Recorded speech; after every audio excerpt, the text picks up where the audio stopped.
important day for kind of the process of history in this community. Let me point something out to you.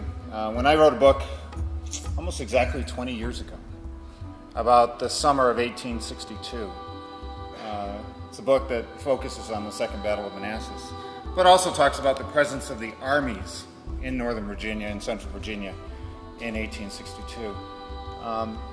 Nowhere in that book that I even recognize or discuss the impact of the presence of those armies on the enslaved population here, which was, as we will see here in just a few minutes, pretty profound. It's a measure of how not only my brain, thankfully, has evolved, but also that of kind of the world of history has evolved in just 20 years. That now if I wrote that book, or if I reviewed that book, it would be, or if David Blight reviewed that book, it would be reviled fairly harshly for that omission. So things are changing pretty quick. In the spring and summer of 1862, more than 10,000, probably as many as 15,000 slaves passed to freedom across the Rappahannock into Stafford County. It was one of the largest, most concentrated exoduses of refugees, of freedom seekers anywhere during the Civil War. And today I'd like to talk about that event, not just in terms of its human experience, but in terms of that experience's implications for our nation, because they were great. But before I get into that, I want to talk a little bit about tides. We talk about history in details a lot. And this is especially true when it comes to this particular question of slavery in the war. We like to talk about what motivated this soldier or that soldier. And we tend to overlook the tides that are at work. And one of the remarkable things about this story that we're going to talk about today is the reversal of tides. Before the American Civil War, the tide of enslavement and bondage in this nation was a powerful one. It was deep. It manifests itself in many ways in our community.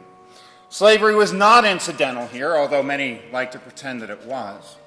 Here's a description of a traveler in 1853, before the war, traveling from Aquia Landing to Fredericksburg. He said, "The Negroes, you will see men and women loading and carting maize to the corn cribs or grubbing the sassafras bushes with great awkward hoes and clumsy axes loaded with much unnecessary weight of iron. At every crossroad and stopping place you see plenty of them, with mules and long heavy wagons and white and with crownless or brimless hats and rags and grins and incomprehensible outcries to the cattle.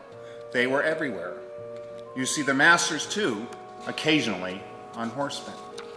Slavery was omnipresent. In 1860, no state in the Union had more slaves than did Virginia. And in no state was the slave trade more important than here. And in Fredericksburg, this tide, evidence of this churning tide of humanity, of this institution, is still amidst us here. An ad in 1857, or a little news item, said, "Fredericksburg seems to be the best place to sell slaves in the state." Speaking of a slave sale held on this corner of Charles and William Street, there's the slave auction block. One bricklayer brought $1,495. One woman and child, 5 or 6 years old, brought $1,350. By the way, a house in Fredericksburg in 1857, an average house cost about $1,250. So we're talking about the exchange of people for an amount that exceeded the amount required to buy a house in 1857. Several were quite old servants. It was considered a tremendous sale. More than $26,000 worth of slaves were sold on that corner. The streets themselves speak of the passages. One woman wrote before the war, "Large droves, coffles, continuously pass here. The men often chained, the women limping after, and their stern drivers bringing up the rear." Down the same streets we walk every day. Houses that we drive by constantly and probably give no mind to whatsoever. This house down on Lower Princess Anne Street was a slave jail. In this house was kept a man held for sale in 1858. He said, "I was kept in a sort of a pen where slaves and cattle were huddled promiscuously together. I was locked up at night in a little room just large enough to stand up and kept there for 9 days.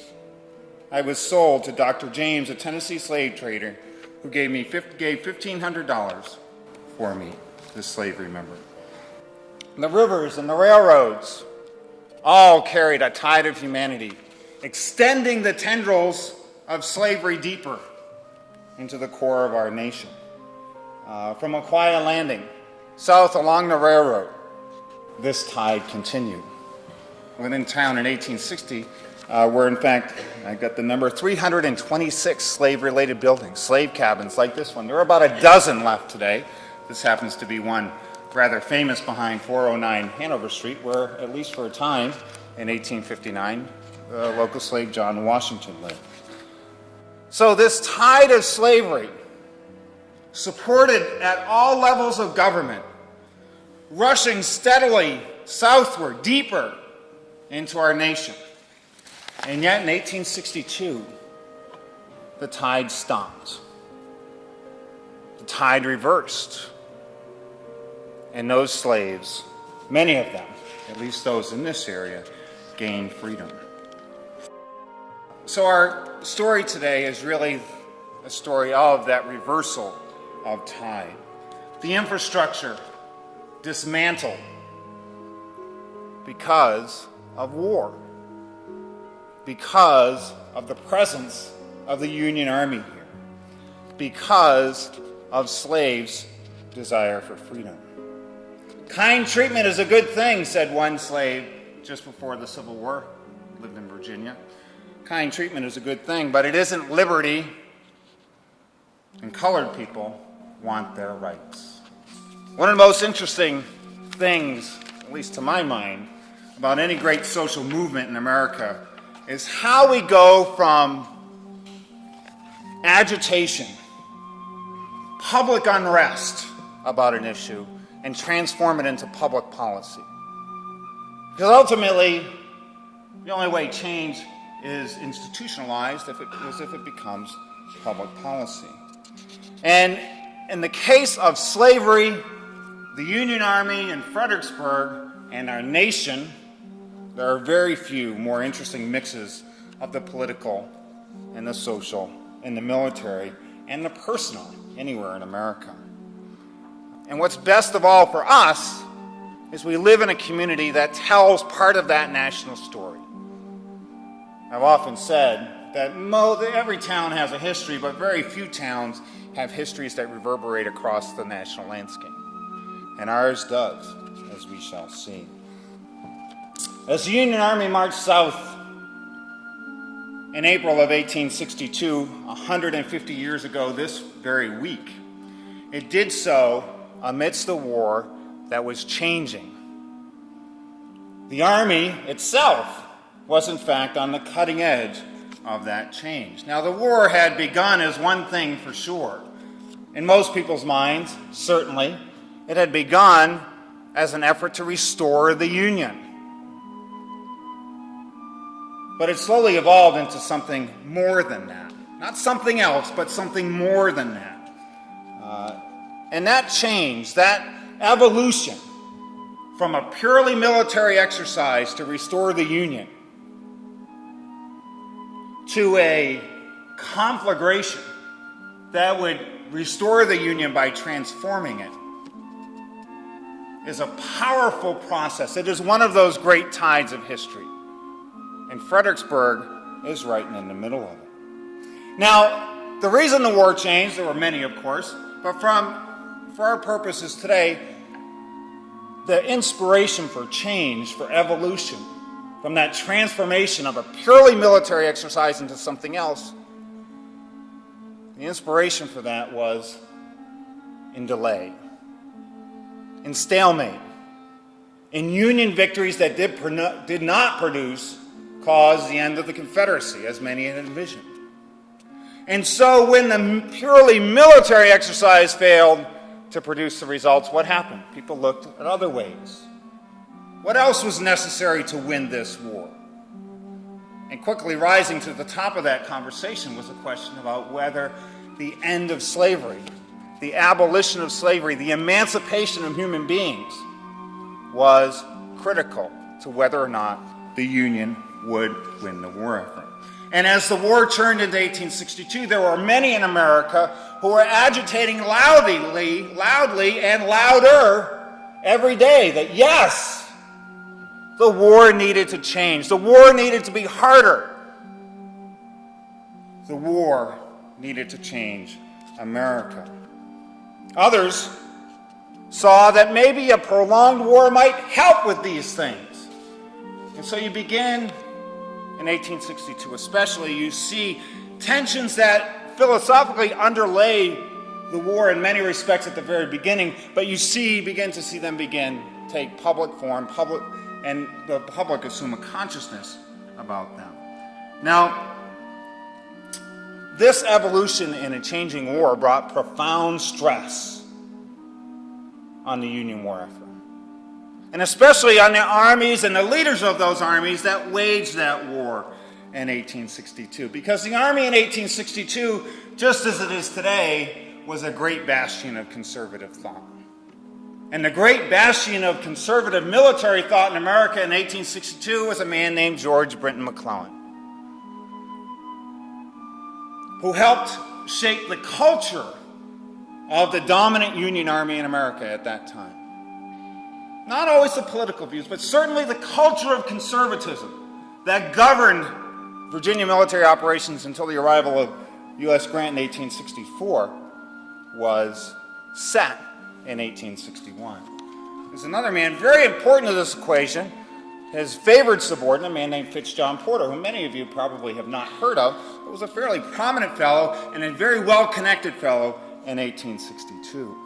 As people began to agitate about, well, we should use our armies to do more than simply win battles,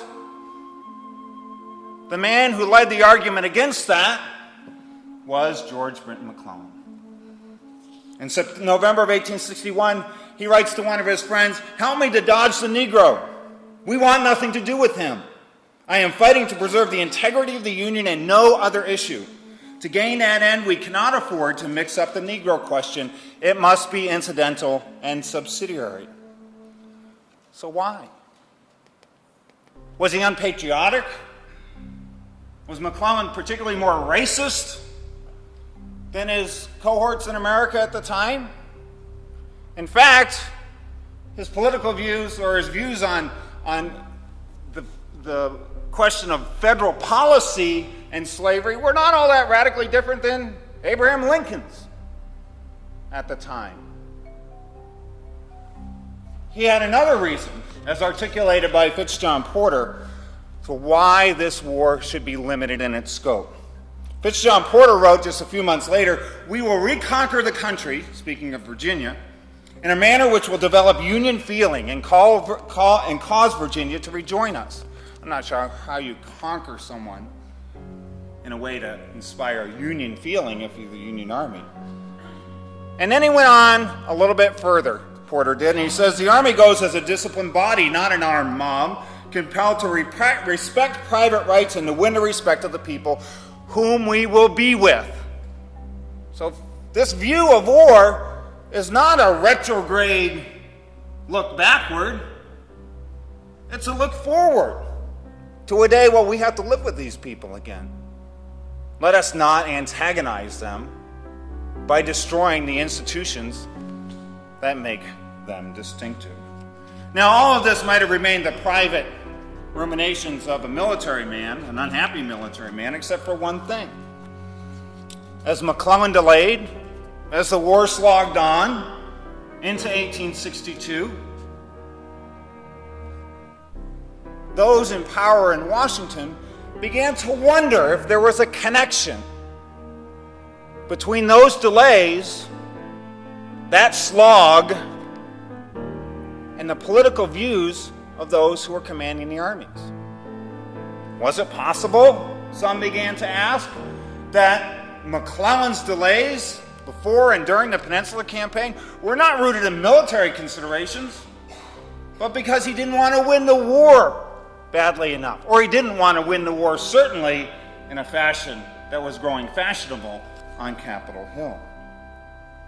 And so as the war progressed and transformed from a military to an also political endeavor, the politics of those commanding the armies mattered more and more. And that would come to its climax in 1862. This mistrust was profound, and it traveled both ways. There were people in Washington who believed McClellan was purposely trying to conspire to not end slavery. And then there was McClellan who believed that radicals in Washington were trying to extend the war so they could end slavery. They had competing conspiracy theories that led to a deep chasm between the army and the government it served. Here's a quote from the middle of 1862 from a Union officer who would command a brigade at Gettysburg. He says, "How many bright hopes disappointed in father, all done by the fools in Washington. Was there ever such a government? Such fools, such idiots. I hate and despise them more intensely than I do the rebels."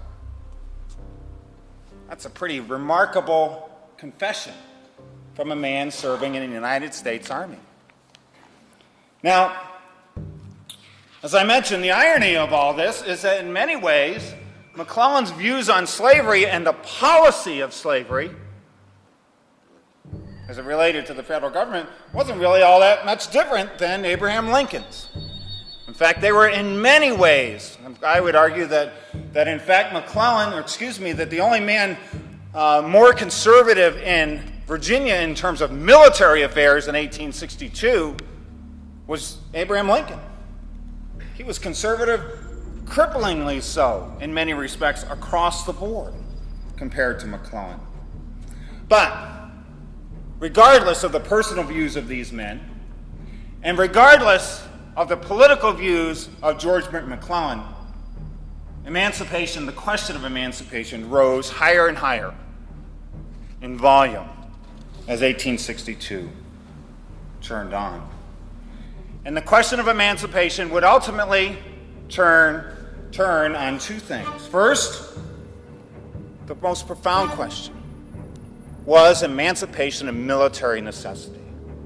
Not was it a moral imperative, but was it necessary to win the war? This is the great question that Lincoln wrestled with, and it's a great question that America wrestled with. But the second question, the second issue, was more provocative in the sense that it provoked an immediate answer. And that second question, perfect illustration of it, is evidenced here as the Union Army arrived here in April of 1862. And when they arrived, hundreds of slaves fled into Union lines. And they begged the question, what are you going to do with us now? And it was a question that demanded an immediate answer. Now, as the Union Army marched into Stafford County and into the Fredericksburg region that spring of 1862, the nation remained largely committed to sustaining slavery, at least in terms of policy and law, if not in terms of sentiment. But there were in the air hints of change. The prior fall, Congress had passed the first Confiscation Act, which allowed the Union Army to claim or to remove from their owners slaves who were working directly on the Confederate war effort. Now, interestingly enough, that would never be the case here. None of the slaves, or very few of the slaves in Fredericksburg, were working directly for the Union war effort. And so as the Army moved into the Fredericksburg region in 1862, it had really no legal basis for conveying to those slaves freedom. Now, the other thing that was in the air in April of 1862, in fact, 2 days before the Army arrived here, was the legal emancipation, compensated emancipation of slaves in the District of Columbia. A milestone event in many respects, and one whose word passed forward as the Army moved along into this part of Virginia. So freedom was in the air. The Union Army arrived or started its march into Stafford County on April 17, 1862, coming down through Catlett and Fredericksburg. It's the gateway to freedom, if you will, for a lot of slaves, and down Poplar Road and Hartwood Road to Route 17. A slave from Catlett named Alfred Peyton actually guided the column. One of the things that soldiers wrote about at the time, and these were soldiers who would serve, almost all of them, for 3 years or more in the war, is that this advance into Virginia was the only time that they saw slavery intact during the war. Because it very soon became obvious that wherever the Union Army went, slavery collapsed in its traditional form. So those minutes, and it was often minutes, of observation as the head of the column turned the corner, or rounded a turn and came upon fields, it was often the only time during the war that these soldiers would see slavery intact. It didn't remain so long. One soldier remembered, the road having never been traveled by Union troops, the contrabands working in the fields as we passed rushed to the sides of the road to meet us with demonstrations of joy. They abandoned their work and either followed the troops or started to the rear towards Washington. This was the first and almost the only time the regiment saw practical slavery during the war. Now, for slaves in Stafford County, generally, there was no exodus to freedom. Rather, freedom came to them in the form of the Union Army. Now, at the same time, one of the more interesting things about this moment in time, 3 days ago, 150 years ago, is the observation of troops, of the soldiers, at what they were seeing. Of course, they'd been in Virginia some before, but they had never seen this. They had never been in a place that had just never been touched by Union troops. And the phenomenon of freedom was astonishing to many of them. Thousands, literally thousands of men wrote about it. The soldier passed down the same road a few days later. The road was thronged with contrabands, the term was already in use, who were making their way on double quick for the land of peace and freedom. I saw the tears stream down the dark faces of those too old to leave, as those in the prime of life bid them a long adieu. And with hurried steps, they started from the house of bondage. The attachment that exists between the slave and the master is like the attachment between oil and water. The very institution itself hardens the heart and calluses all feelings of humanity. On April 18, 1862, the Union Army entered Falmouth. Now, we erred tremendously, and we have erred tremendously for about 145 years in this community, when we assume and assert that the arrival of the Union Army in Fredericksburg or in Falmouth was simply a disaster. That is, of course, kind of the cultural interpretation of the moment when the Yankees arrived, that it was a disaster. And of course, for white residents, it very often was. But of course, slaves had a rather different view of things. And soldiers noticed the difference in perceptions almost right away. White inhabitants, principally females, gazed at us listlessly, wrote one soldier. The colored folks turned out en masse, answering good-naturedly the numerous questions asked and laughing heartily at the inquiries we made of things in general. Now, one of the most common points of commentary among soldiers is their recording of what slaves' expectations were when the Union Army arrived here. Now, when I first started to encounter these descriptions of what slaves were expecting, I kind of dismissed them because they just seemed kind of almost fictional and just comical. But in fact, they are repeated not only over and over here, but on the peninsula and almost everywhere in Virginia. One Union soldier wrote this: "We were greeted by the colored people who came running from all directions to see the Yanks and get near and hear the music. They had been told that the Yankees were something terrible and that they had horns like an ox. One old colored woman told that her master told her that the Yanks would harness the colored people to their artillery and make them work like mules and horses. But bless you, honey, you Yanks are the best of people," she said instead. Now, these descriptions, it's very clear that it was a widespread practice among slave owners to try to inspire fear of the Union soldiers in their slaves. And of course, in some instances it succeeded, but upon personal contact, as this blue tide of freedom moved through, it became obvious to the slaves that the exclamations of fear were misplaced. Many slave owners, of course, tried to move their slaves south. Many, of course, were unable to do that.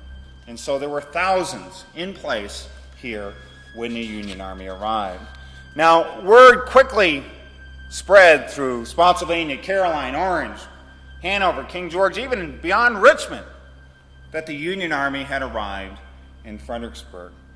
Now, the presence, and Savolia made reference to this, the presence of the Army presented the slaves with a choice more profound than any they had ever faced in their life. Running away was not a viable option for most slaves before the war. But now here was the Union Army. And slaves faced the question, do I stay or do I go? It was not an easy choice at all. This man, John Washington, who David Blight has made world famous, rightly so, one of the authors of one of the greatest slave narratives ever written. If you ever want to understand the pain of slavery in the absence of punishment, physical punishment, we often think of slavery in terms of physical punishment and assume maybe, well, if there was no physical punishment, maybe it wasn't so bad. That's kind of a cultural American thing. John Washington is the greatest testament to the weight and the horrors of slavery on the mind and on the soul. But when the Union Army came, he faced a profound choice: a pregnant wife, a family that was well rooted on the Fredericksburg side of the river. Do I stay or do I go? And John Washington would go, and then solve the problem of regathering his family, which he would later succeed doing. At a place called Fall Hill, many of you drive by it all the time, going up Bragg Road, near on your way to Wegmans every Saturday afternoon with the rest of Fredericksburg. There was a couple, a woman named Hester Tuckson and her husband named Abraham. Abraham was known as a willful, difficult slave. And when the Union Army arrived, he decided he wanted to go. She, however, had a baby 5 and a baby 7 and was pregnant as well. And she decided she simply could not. And so, if you can imagine the difficulty of the decision, he decided to go with the promise, as John Washington clearly made, that I will be back for you. And you know what? Abraham Tuckson did come back. Later that summer, he appeared in a driveway at Fall Hill, and he was met by his former owner with a shotgun. Not intent on putting him back into slavery, but intent on making sure that he did not disrupt the slaves who were already there. And Abraham Tuckson left, and he would never see his wife again.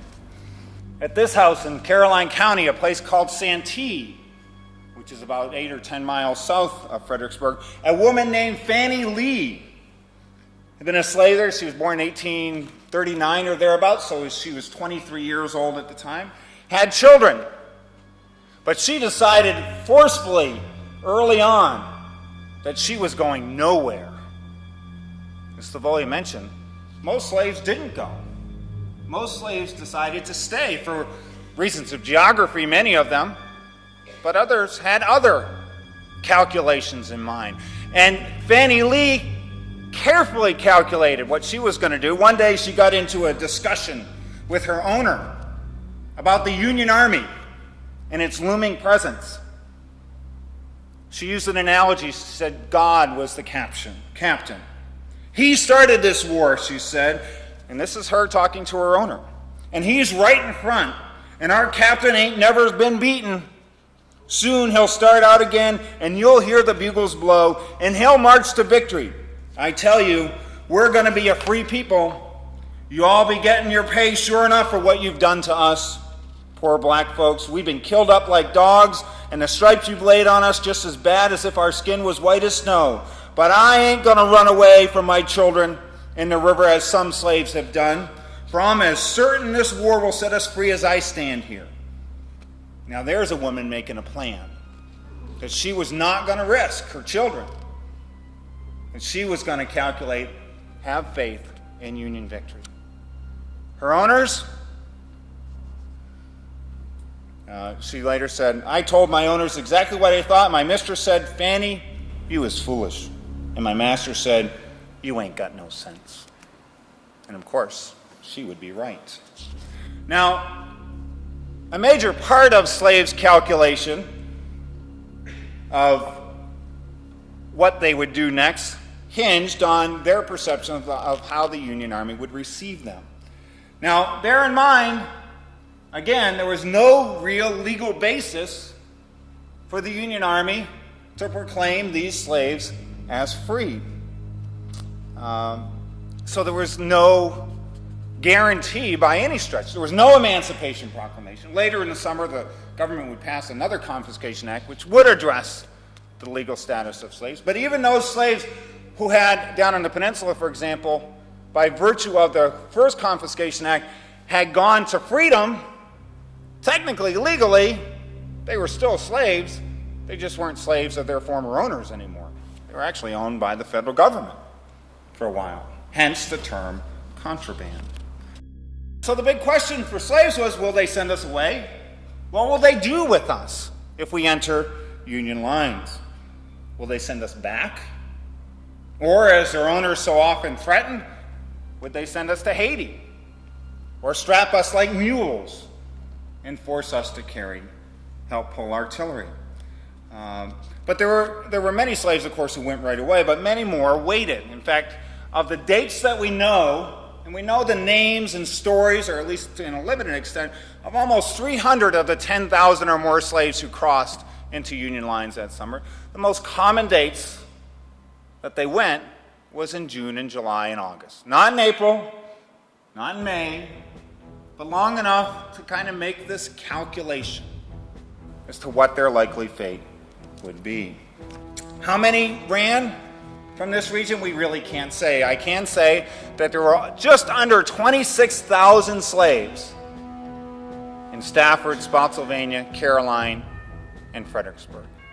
In that spring and summer, we know that probably the given number is about 10,000, but in fact it was probably closer to 15,000 actually ran. So I think it's pretty safe to say that by the end of the summer of 1862, fully half of the slaves in this region were gone. And the rest had embarked on some of the sorts of contentious relationships like Livolia talked about in her talk. And slavery functionally collapsed in this region with the arrival of the Union Army. Bear in mind, for those who went, it wasn't an easy journey, and it was not a certain journey by any stretch. And yet still, they came. 20 miles to the west of here, on a farm owned by a widow named Nancy Rowe, a place called Greenfield, which is in the Fawn Lake subdivision today. On June 15th, 7 members of the Upshur family of slaves decided to go off together. William, 22, Mary, Agnes, Betsy, Matilda, and Peter, all ages 15 to 28, bound for Union lines. That same day, from the same farm, Melinda and Addison Tolliver and their 4 children also fled. And all 20 slaves left that one farm that one June 15th day. 20 slaves worth almost $20,000, probably the virtual fortune of the family who once owned them. Across the region for the next 4 months, slaves and sometimes entire families took off to the roads. Sometimes it meant literally walking down the road. Eliza and Dunmore Gwynn were slaves of Walker and Margaret Conway, who lived just across the river in Falmouth. They need only walk up the hill to Chatham to find freedom. And eventually, 31 slaves from the Conway family left, all of them, or most of them en masse, traveling together first to Georgetown and then on to Baltimore, and then facilitated by their owner's son, who was much reviled in this community, as you can well imagine. They were transported to a place, or a little town in Yellow Springs, Ohio, where they created what is today known to this day as the Conway Colony of former Fredericksburg slaves. Slaves often undertook much longer journeys than walking up the hill to Chatham. At least one we know of, crossed the Potomac River from Maryland into Stafford County to gain his freedom. One came from 52 miles away, or 62 miles away from Chesterfield County, south of Richmond, to come here. A perilous, as you can imagine, journey. In April, a man named Alec Turner, you see a picture of him here, left John Goulden's Haymount down in Caroline County. This is one of the very few images that we have of the slaves who went to freedom that summer. The slave I mentioned from Chesterfield County left a vivid account of his journey, traveling through woods, across rivers, trying to stay on the edges of fields so they could disappear quickly into the woods, asking for food from slaves who were working the fields. Finally, after several days on the road, making their way to Fredericksburg, unable to cross here, and instead crossing up at Banks Ford just above town. Now, the culmination of all these journeys came here in town.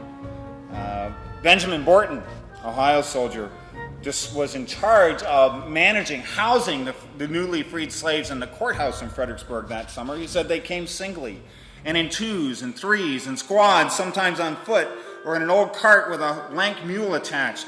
I quartered and fed them in the basement of the courthouse, right down the street from us here. Here they would sometimes form a large circle of boys and girls, join hands and dance, rocking right to left and sing. They all seemed as happy as though they owned the town. They also quartered in this next building, the Exchange Hotel, which is where Jay Bryan's is today. As many as 1,000 slaves quartered in this building in the summer of 1862. And then from there, if they hadn't already crossed, they went across the river itself. One soldier wrote, "Almost any hour," he's writing from Stafford Heights on the other side, "almost any hour from the hill where I sit writing, one can count a half a dozen of them rafting across the Rappahannock, coming, as they say, to be free. The camps are flooded with them." Now, even pro-slavery soldiers were astonished by the phenomenon. Even the most vile racists in the Union Army were astonished by the phenomenon of freedom. One man who was particularly horrific in his expressions, in fact, the museum owns his letters, wrote, "It would astonish you if you should see the number of Negroes running around are in all the other camps in this vicinity. I would hardly believe there could be that number in all of Virginia. They come across the river nights on boats to get away from their masters. I saw a couple today who had come 14 miles from here just last night in the rain. They took a couple of their masters' horses and rode in and then sold them for $5 apiece. There's a little retribution for you. And nice horses they were too. The slaveholders will not have 1/20th part of their slaves left if our army should stay here for any amount of time." Now, it's likely that most of the slaves who entered Union lines here continued that trail to freedom that we've talked about here so often, from Fredericksburg, across the river, through Stafford County, along the railroad to Aquia Landing. But hundreds, if not thousands, stayed behind and remained with the Army, hoping to be able to make their first money. John Washington writes joyfully about the first paycheck that he had ever been able to call his own, but also hoping, many of them, to help the Union cause. Because in their minds, we can argue all we want about the cause of the Civil War or what the Civil War was about, but for the slaves in this region, for the slaves in the South, the Civil War was about one thing, and that was freedom. And that's evidenced here very vividly. One of the most eloquent pieces of writing is from a New York captain that wrote home to his local newspaper in 1862. This man was not a particularly enlightened man when it came to race and slavery, but this is what he had to say. He said, "The strong attachment to massa and misses, which I often heard it said and in the North would lead them to cling to their southern homes and refuse freedom even if it were offered, I haven't yet happened to see that yet. With one voice they breathed, longing for a northern home, eager to turn their backs upon their masters, if they can only carry their families with them. And that's an important little clause. I don't know that anyone's ever studied it, but certainly anecdotally, among the slaves whose stories we know, we know that the presence of families, of children, was unquestionably an important determinant in that vital decision of whether to go or not. It is impossible to look upon these poor people, as abject and meek as they seem, so anxious to emerge from their condition of servitude, without feeling one's sympathies strongly enlisted. One finds the question rising involuntarily: is not the Negro a man? There's a little sign of public consciousness, the raising of a question. Here on Stafford Heights, in May of 1862, that would dominate American politics and social discourse for the next 120 years. Is not the Negro a man? Many slaves were anxious to serve the cause that they viewed as the reason for their own freedom. And their efforts took many forms. One Wisconsin officer with abolitionist leanings hired a contraband, as he called it, to do nothing but to go around out into the countryside to convince other slaves to come in. I've never found another example of this. He said he would each day scour the country to bring in contrabands, and the major, the Union officer, would keep them at night in a barn near headquarters, which was probably at Clearview in Falmouth, and send them each morning by train and boat to Washington and to freedom. So here's a Union officer actually recruiting slaves to run away. A man named Henry Tyler became a celebrity in America in 1862. He was a slave of Alfred Bernard down in a place called Mansfield, which stood just south of Fredericksburg. Ran away early in the Union occupation, but determined to go back and bring others to freedom. He was caught in the midst of it, was whipped badly and sent to Richmond, and promptly escaped and returned once again to the Fredericksburg region. Returned and indeed led 14 slaves to freedom across the river. And when the Union Army finally did cross the river, Henry Tyler guided them as they marched down the Bowling Green Road, routes 2 and 17, past Mansfield. And this is what happened. Henry Tyler now has the pleasure of riding by the plantation of Alfred Bernard daily without the least fear of being scourged, handcuffed, or sent to prison. His colored friends on the adjoining plantations, as we passed by them, received him with cheers, the swinging of hats, and every demonstration of joy they could muster. So this man was recognized as a hero in the moment by his peers. Many others did service as guides, even spies for the Union Army. And a few extracted retribution. Some of it vengefully, some of it not quite so vengefully. I think the greatest example of non-vengeful retribution was carried out by John Washington. He had lived in the center of town at Princess Anne and George Street, and out his window could see everybody and certainly knew everybody in town. And so in August of 1862, when the Union Army decided to arrest leading citizens of Fredericksburg in retaliation for the arrest of Confederates, of Unionist citizens locally, they went and they tapped John Washington on the shoulder and said, "Show us where they live." And so John Washington took them around and showed them where they live. Which is why when John Washington leaves town, he says that he has a bounty on his head. And may well be one of the reasons, as far as we know, he never came back to Fredericksburg after August of 1862.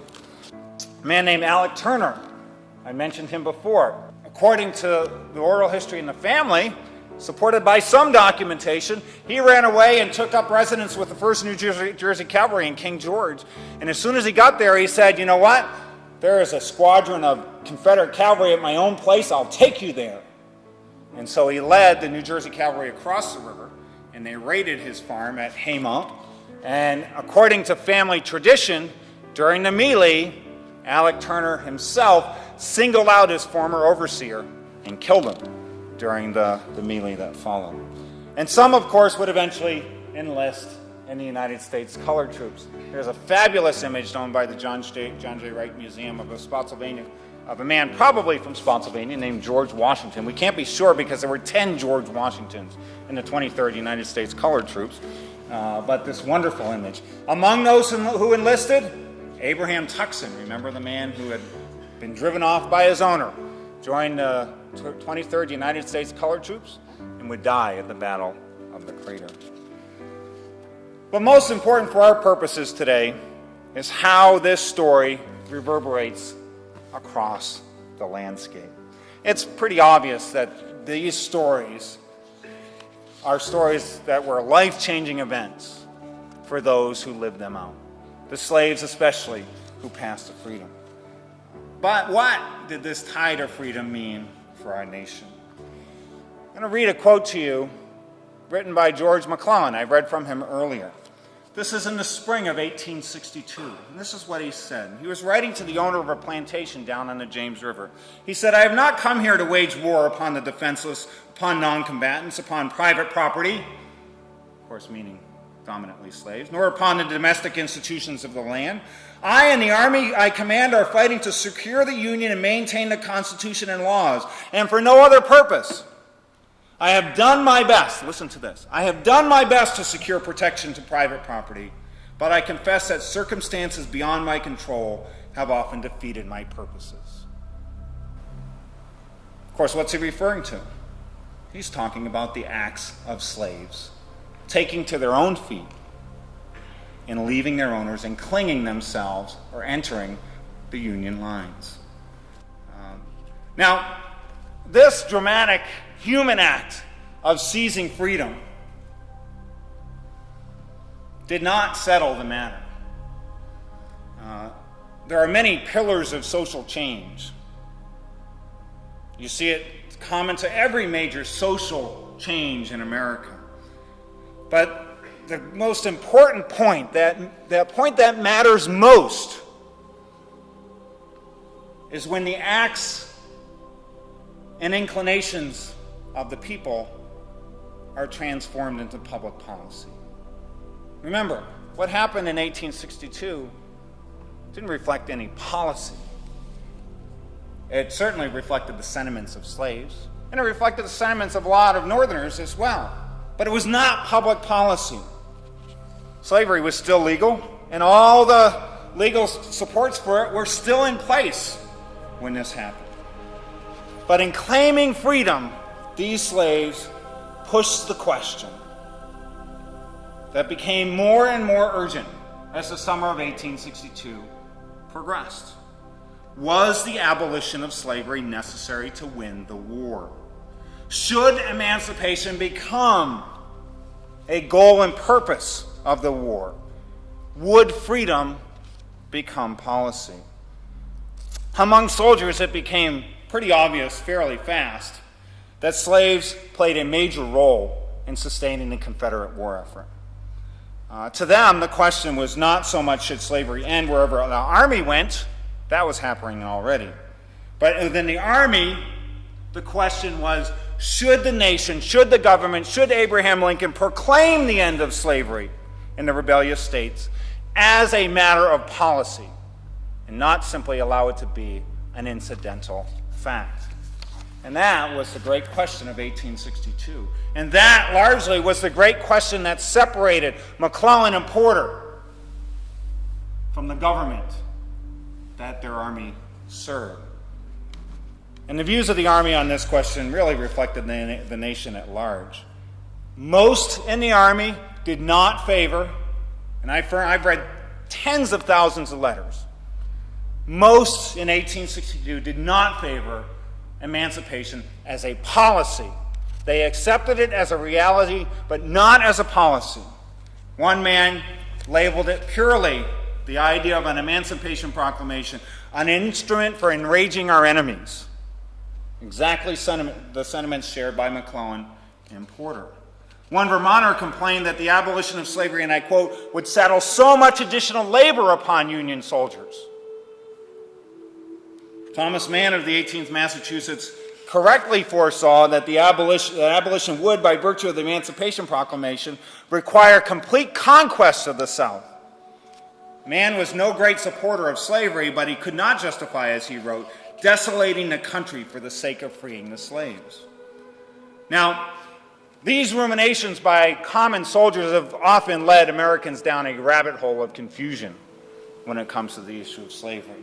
We somehow, in discussing and ruminating on the Civil War, assume that the personal motivations of those who were participants in it somehow define the national purpose.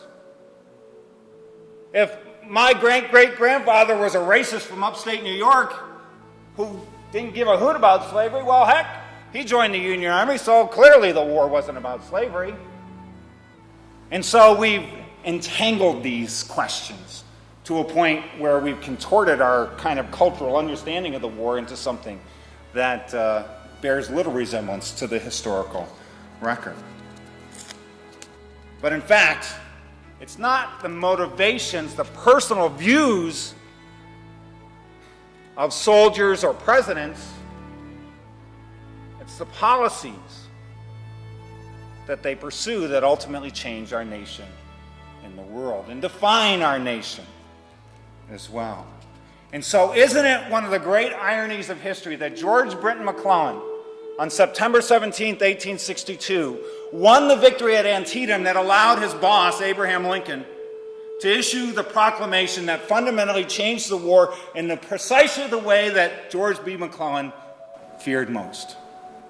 It became a war whose aim, whose policy was both the restoration of the Union and the extinction of slavery. By the end of 1862, emancipation was both practice and reality in the Army's vicinity and policy for the nation. And the nation began the process that would lead ultimately to profound constitutional and social changes that would transform America and which still reverberate through our society today. Now, there were many forces at work in this, great voices of powerful men, some of whom are our heroes today, some of whom we've never heard of. But also, there is the role in this drama, in this transformation, of those who used their feet in 1862. Of the 10,000 who passed, we know maybe 300 of their names. And of those, all but 45, we only have a first name or a nickname. And yet those people pushed upon this nation a question, challenged the nation. Would the nation choose between shackles or freedom? And in the end, the Union chose freedom, and thus forged a fundamental transformation in our nation. So we are lucky to live in a place whose story illustrates one of these great shifting tides of American history. We're lucky to live in a place where one of these great ideas that define America, like freedom and liberty, take human form and live amidst us by virtue of the words who have walked before us.